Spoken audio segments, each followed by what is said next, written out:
네, 이재명 민주당 대표의 정치적 명운이 달린 선고 결과가 오늘 나옵니다. 오후에 공직선거법 위반 혐의에 대한 1심 선고 공판이 있을 예정인데요.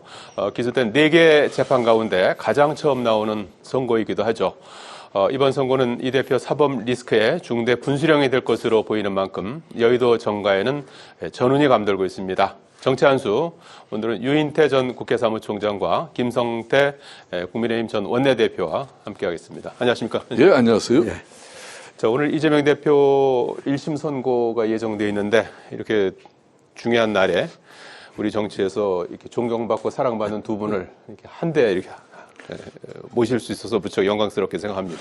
저 개인적으로는 유인태 총장님은 그래도 우리 정치인들에게 늘 한결같은 기감이죠. 예. 뭐 쓴소리 때로는 또 힘들고 어려운 여건에 있는 정치인들에 대한 위로와 또 격려, 용기도 아끼시지 않은 칭찬은 없을 때 하세요. 너무 참 좋으신 분이죠. 예. 앞으로 격주로 금요일마다 예. 두 분 이렇게 모시게 되겠습니다. 자, 오프닝에서도 말씀드렸듯이 오늘 2시 반부터 이재명 대표 1심 선고 공판 결과가 나올 예정입니다. 1시간 안팎이면 아마 결과가 나온다니까 서너 시면 아마 결과가 나오지 않을까 이렇게 보이는데 말이죠. 뭐 이재명 대표가 대선 후보 당시에 했던 김문기 몰랐다, 국토부의 협박이 있었다. 뭐 이 발언과 관련해서 이제 그 판결이 이제 나오게 되는단 말이죠. 2년 2개월 만에 이제 나오는 결과입니다. 우선 어떻게 예측하십니까, 총장님은? 글쎄, 근데 그 예측보다 그 먼저 네. 좀 서글퍼요. 저런 것들이 다 이 정치가 전부 사법부의 판단에 그냥 그 넘어가는 게. 그러고 예전 같으면 대개 대통령 선거 끝나면 그 서로 소취하고 뭐 이런 선거법에서 이게 뭐 허위냐 아니니 뭐 이런 거 가지고 이렇게 재판을 끌고 하는 예가 없었잖아요. 네? 그리고 또 하나는 그러면 예를 들어 지금 뭐 이재명 대표를 뒤지듯이 그러면 지금 윤석열 대통령도 후보 때 그 한 발언이라든가 또 그 과연 김건희 여사에 대해서 또 저런 식으로 그 그럼 공정했냐 이게. 뭐 이런 걸 생각하면 저기에 좀 온 국민이 그리고 정치가 저것만 쳐다보고 저 사법부의 그 판사의 판결에 저렇게 되는 이 현상이 참 좀 서글퍼요. 서글프고 공정하냐 뭐 이렇게 이제 회의가 된다고 말씀하시는데 뭐 예상은 안 하시겠습니까? 어떻게 나올지는. 글쎄 뭐 대충 난 이 법조인이 아니니까 그렇지만은 뭐 어쨌든 저렇게까지 털고 저기까지 온 이상은 뭐 되게 그래도 유죄 판결이 나오지 않겠냐. 뭐 그렇게들 보대요. 김성태 대표님 어떻게 예상하십니까? 그렇습니다. 이재명 대표가 이제 2022년 9월 불기소로 뭐 이렇게 불구속 기소된 지 딱 2년 2개월. 그러니까 그렇습니다. 상당히 오랜 시간이었죠. 오랜 시간, 이게 사실상 정치인들이 이렇게, 재판에 이렇게 해부돼가지고, 물론 법정에 출정하고 뭐 또 재판 받는 과정도 참 이게 힘든 시간이지만은 그 심적 고통이 대단하죠. 그러니까 아마 정치 좀 하다 보면은 선거법 위반 혐의로 아마 이 재판 안 받아보신 의원들 흔치 않을 건데, 공직선거법 위반 혐의로 이렇게 불구속 기소돼가지고 2년 2개월 만에 오늘 선고 이제 1심 결정이 나는데 이게 아무래도 뭐 이재명 대표기 때문에 이렇게 국민들이나 또 온 정치인 언론들이 큰 조명을 받고 있는 거죠. 만일 민주당이 이렇게 거대 제1야당의 대표가 아니면은 이거는 뭐 언론의 조명을 받을 이유가 별로 없죠. 좀 전에 유인태 총장의 말씀처럼 지난 대선 과정 속에서 이제 이렇게 공직선거법 위반인데 이런 거 과거에는 이제 이런 걸 정치적으로 이제 선거 끝나고 나면 뭐 치하하고 뭐 듣고 이렇게 함으로써 뭐 검찰이나 또 뭐 재판부에서도 뭐 그런 게 다 웬만큼 좀 가만히 대줬는데 요즘 뭐 세상은 그렇지가 않죠. 그래서 오늘 뭐 2시 반에 이런 결과인데 제가 뭐 예측하는 것은 뭐 그래도 공당의 대표를 기소할 때는 검찰 입장에서 만약 이게 무혐의로 이렇게 결정이 되면은 뭐 검찰 조직에서도 상당한 이거는 문제가 되는 거죠. 네. 또 거기에 대한 또 책임도 물어야 될 것이고 그런 측면에서 저는 완전한 뭐 무죄는 어렵지만은 그렇다고 해서 흔한 만한 뭐 좀 심각한 정도의 뭐 좀 징역행위라든지 이런 정도까지는 가지 않을 것이다. 벌금형인데 어느 정도까지인지 저의 예측은 그렇습니다. 그렇군요. 두 분께서 뭐 정치적인 해법을 찾지 못한 데 대해서 무척 이제 아쉽고 일단 뭐 유죄 가능성을 점쳐주셨는데 지금 뭐 크게 보면 세 가지 경우의 수 아니겠습니까? 이제 무죄가 있고요. 그다음에 유죄가 날 경우에 이제 100만 원 이상이냐 아니면 이제 100만 원 미만이냐 이렇게 이제 세 가지의 경우의 수를 이제 예상해 볼 수 있을 것 같은데 경우의 수에 따라서 정치적인 어떤 파장은 어떻게 예상해 볼 수 있을까요?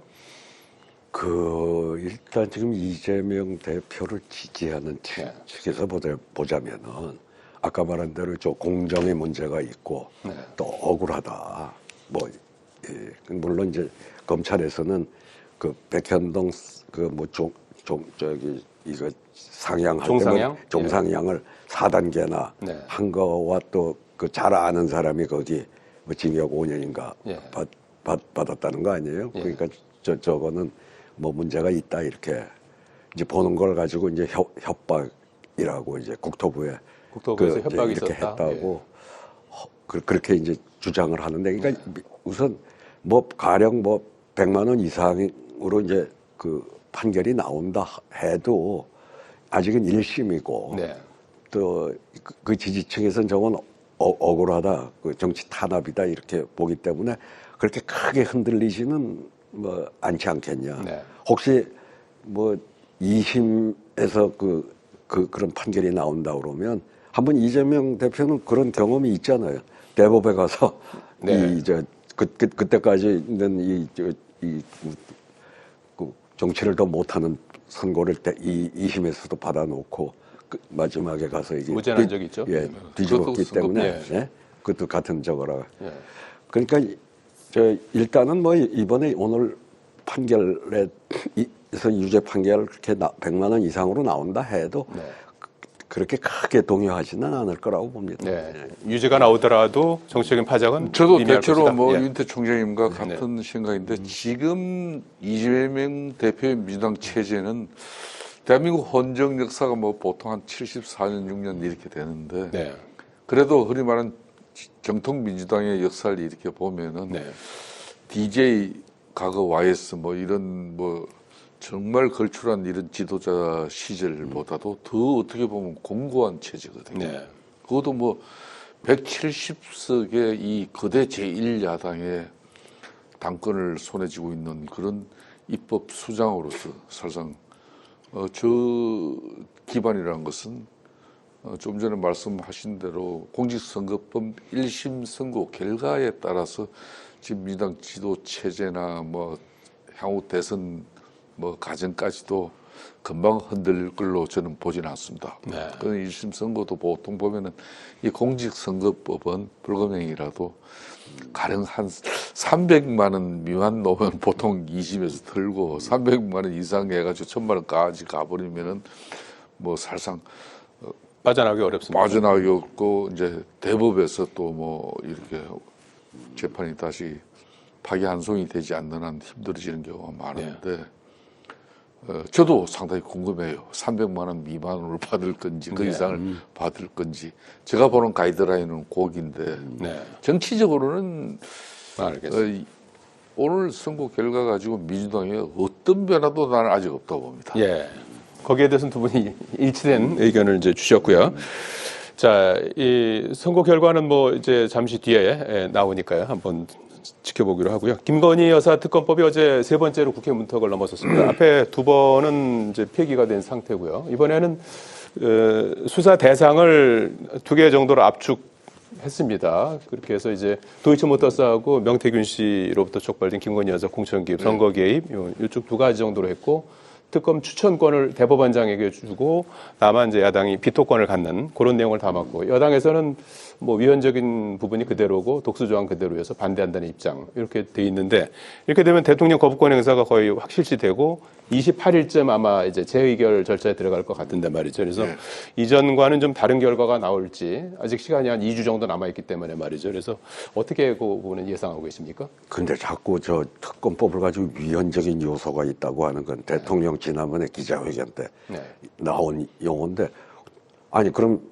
저기 그 본인이 특검을 할 때 그것도 그럼 위헌적이었다는 거예요. 그리고 그 전에 저기 앉으신 양반이 저 드루킹 특검 한 것도 그 추천권을 그쪽에서 행사한 것도 위헌이었다는 얘기인지 그 자꾸 그 사실에 부합하지 않는 그 용어를 가지고 그 명분이 좀 있어야 되는데 저 거부할 때 하더라도 근데 사실 우선 한동훈 그 대표가 이분 나오면서 이 특검은 추천 방식하고 이것만 조금 문제를 제거하면은 특검 해야 된다고 거기도 주장을 하다가 뭐 대통령하고 워낙 지금 관계가 그렇게 되니까는 뭐 좀 타협 국면에 들어가서 그냥 이제 뭐 저 특별 감찰관이나 하겠다 뭐 이러는 거 아니겠어요? 근데 지금 이미 저는 지금 이 윤석열 대통령은 레임덕에 들어갔다고 보거든요. 무슨 계속 그 터져 나오지 않을 일들이 자꾸 터져 나오고 있잖아요.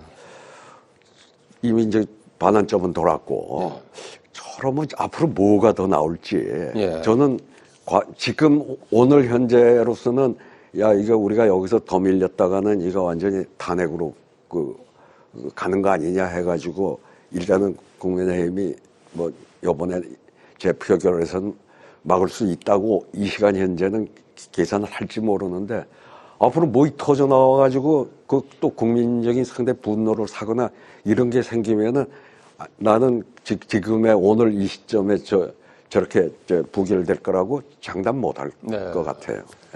앞으로 남은 뭐 기간 중에라도 뭐 새로운 게 또 터져 나오면 장담 못한다 이렇게 이제 보시는 뭐 그런 시각인데 상당히 우려를 하실 수 있죠. 저는 뭐 그렇지만은 이번 같은 경우는 상당히 좀 아쉽고 안타까운 부분이 많아요. 지금 이제 민주당 원내대표 박찬대 원내대표가 지난번 이 특검법 김건희 여사 특검법을 13가지 의혹을 가지고 이 특검 법안이 발의가 됐거든요, 3자. 그걸 이제 원안이 발의는 그렇게 됐지만은 중간에 이제 다시 수정안을 내서 뭐 2가지 의혹으로 이제 이렇게 축소해가지고 다시 이제 여야 간에 이렇게 절충을 시도하기 위한 그 노력은 난 좀 이런 분위기가 좀 진적에 이게 한 1년 넘게 지금 걸지 않습니까? 그러면 이게 뭐 정치적 목적만 가지고 진행되는 그런 특검이 아니라 이게 이제 우리 당에서 요 근래 이제 자꾸 뭐 위헌적이다 이런 이야기를 하는 것은 그건 다른 거 아니거든요. 이 특검 법안도 법률이기 때문에 이것도 이제 여야 합의에서 뭐 이 특검이 법안이 성안되고 만들어져서 특검이 되면은 이게 상당히 바람직한 건데 이게 일방적인 법안 성안으로 그리고 발의가 이어지고 또 그대 야당의 또 일방적인 뭐 의석으로서 이걸 가결시키고 이런 거를 이제 쉽게 말하면 위헌적으로 이렇게 보는 건데 과거에 이제 대한민국 헌정 역사상 수많은 특검 법안이 있었지만 이게 뭐 어느 특정 정당의 단독으로 이렇게 특검이 만들어진 사례는 거의 없어요. 가깝게 뭐 내곡 독사저 특검이라든지 뭐 BBK 특검이라든지 뭐 드루킹 특검 뭐 계속 뭐 쭉 이어집니다만은 이게 다 이렇든 저렇든 그 고비마다 그래도 합의를 해요. 어떤 정치적으로. 근데 이번 같은 경우는 정치가 실종돼 버렸어요. 특검을 뭐 요구하는 척은 있는데 이걸 협의하는 절차도 없는 것이고 그러다 보니까 일방통행이 돼버린 거고. 그래서 저는 이번에 박찬대 원내대표가 의혹을 2가지 안으로 이렇게 뭐 축소했다 그러면은 다시 초경호 국민의힘 원내대표하고 그러니까 오늘 이걸 어제 처리될 게 아니라 조금 시간을 벌어가지고 우리가 수정안에 대해서 합의를 한번 해보자.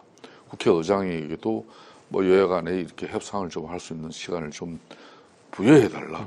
이렇게 해가지고 뭐 좀 시간을 가지고 이게 물론 아마 민주당 박찬대 원내 입장에서는 우리가 비공식적으로나 공식적으로나 이 13가지 의혹에서 2가지로 줄이면서 하자고 했는데 아예 뭐 협상에 응하지 않았다. 국민의힘에서는 쳐다도 안 봤다. 네. 그렇기 때문에 이렇게 갈 수밖에 없다 이런 건데 참 이런 대목이 아쉬운 거죠. 예, 좀 시간을 갖고 정치가 조금 더 실종되니까 이렇게 되는 거죠. 그렇군요. 아니 근데 뭐 실종된 건 된 건데 예. 또 더군다나 지금 한동훈 대표도 이 특검을 이 추천 방식이나 이거에 대해서 좀 예, 문제 삼자 제기하면 추천 방식. 삼자 추천 방식은 해야 된다는 주장을 했다가 지금은 말하자면 꽁지를 내린 셈 아니에요. 지금 네. 한동훈 대표도 이제 대통령하고 관계 때문에. 그러니까 아까 말씀하신 게 좋죠. 저 의장의 중재 어떤 시간도 좀 협상을 드리고 좀 협상을 했더라면, 했는데 예. 이거는 협상이 지금 시간을 더 준다고 해서 지금 뭐 이번에 기자회견과 이런 과정을 보면은 김건희 여사 문제는 전 이 타치할 수가 없는 사안이다 이렇게 예.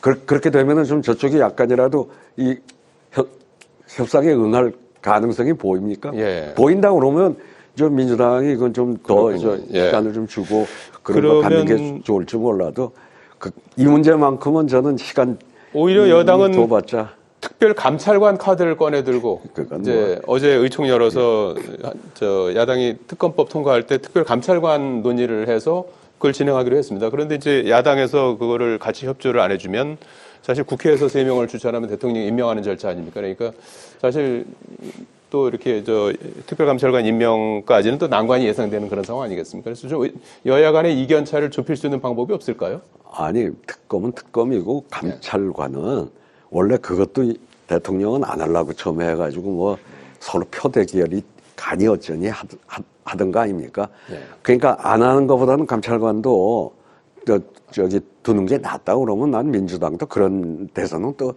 뭘 지금 저 특검이지 무슨 뭐 감찰관은 원래 해야 된다고 다 주장들 해왔던 거니까 난 그런 절차에는 협조하는 게 맞다고 봐요. 지금 야당 입장은 먼저 특검이 먼저다 이런 그래서 입장이죠. 같지 않지만 이제 와서 이 와중에 무슨 감찰관이냐인데 근데 감찰관은 쭉 오히려 해야 된다고 있어야 된다고 그렇게 주장을 해왔던 걸 저쪽이 지금 수용을 한다고 하면 그건 그거대로 해주고 또 특검은 특검으로도 이게 투트랙으로 그렇게 가야지. 또 그거 특검 안 해줬는데 뭐 이것도 우리는 안 해줘. 뭐 그런 태도는 별로. 동시에 그 투트랙을 놓고 같이 또 협상의 여지가 있을 수 있을까요? 그러니까 저는 그렇죠. 지금 현재 윤 대총장님 말씀에 저도 공감을 하는 게 너무 정치라는 게 언론 나싱으로 이거 아니면 저것식으로 이거는 사실 정치가 아니지 않습니까? 그러니까 이제 김건희 여사 이 리스크에 대해서 그동안 이제 그걸 이제 좀 해결 방안으로 처음에는 제2 보석시라고 특별감찰관을 대안이 됐었어요. 이걸 이제 또 용산에서 수용할 분위기가 안 되고 하니까 그거 한참 그 이야기 논쟁하다가 그냥 이제 언니 특검밖에 없다 이렇게 지금 상황이 된 거잖아요.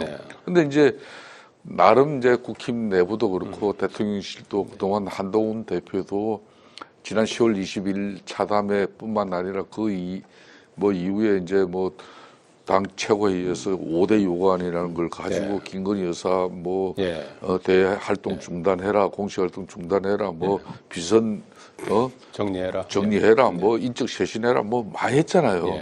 이런 여러 가지 나름 또 국힘 내부의 집권당 당정 관계의 갈등 속에서 지금 지난주 제2 보석실과 또 어제 국민의힘 어총에서 특별감찰관 원래 이 특별감찰관 진짜 친윤 인사들은 무슨 소리 하냐 이런 거였어. 한동훈 대표가 이야기해도. 그래서 하나하나 좀 진척된 만큼 받을 거는 받고 또 그게 미진해서 또 야당이 정치적으로 또 입장을 가지는 것으로 저는 그게 맞다고 봐요. 이 마지막 질문이 사실 하실 말씀이 많은 건데 시간이 다 돼서 좀 간단하게 좀 정리를 해주셔야 될 텐데 오늘 새벽에 명태균 씨와 김영선 전 의원이 구속되지 않았습니까? 정치자금법 위반이고 공천을 매개로 해서 아마 돈을 주고받은 혐의 이 부분을 일단 해서 이제 구속이 됐는데 앞으로 이제 검찰 수사가 좀 탄력을 받을 것 같은데 어떤 부분을 좀 앞으로 좀 주목해야 된다고 보십니까? 근데 그 검찰 수사가 탄력을 받아야 되는데 사실은 지금 저는 뭐 전혀 모르는 저 명태균이라는 분은 모르는 사람이지만은 어쨌든 그 여론조사를 뭐 공표를 안 하는 거라고는 하지만은 그 결국 그 선거 캠프에 전당대회가 됐던 있으면은 그건 금방 다 퍼지게 돼 있잖아요. 예. 야, 우리가 앞서는 걸로 나왔다. 예. 근데 그걸 뭐 조작하라는 녹취도 있고 뭐 누구를 좀 몇 프로 하라고. 그럼 저거는 상당히 그 새로운 유형의 중대 범죄에 들어갈 텐데 저건 이번에 기소도 안 했다는 거 아닙니까? 네. 정치 자금만 가지고 예. 그 뭐 김영선 의원 세입이 근데 그걸 이쪽은 뭐 대여한 돈 받는 거다 이제 그런다고 하니까 그 사실은 뭐 그 다른 아마 그게 많을 텐데 여죄가 검찰이 이왕 그걸 했으면 그렇게까지 갈런지 모르겠어요. 가야 된다고 여론조사 부분. 예, 여론조사 부분. 예, 그거를 좀 집중적으로 캐야 된다. 예. 저는 뭐 그렇습니다. 사실상 명태균 씨가 어젯밤 뭐 구속 수감되면 그 과정 전에 우리가 볼까 보면 한 2달 전에 만일 검찰이 자기를 수사하고 구속시키면은 윤석열 대통령은 한 달 만에 하야 내지는 탄핵이 될 것이다. 그럴 정도로 호언장담했던 친구 아닙니까?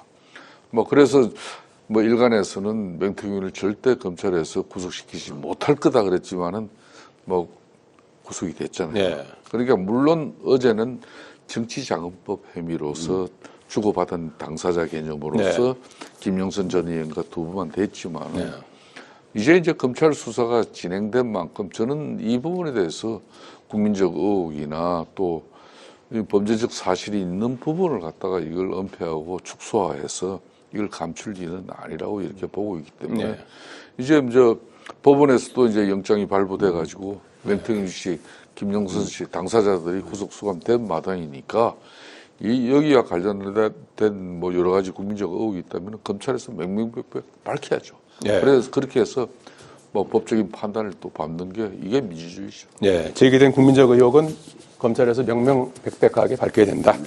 이렇게 주문을 주셨습니다. 자, 2주 뒤에 또 좋은 말씀 듣도록 하겠습니다. 오늘 고맙습니다. 예, 감사합니다. 고맙습니다.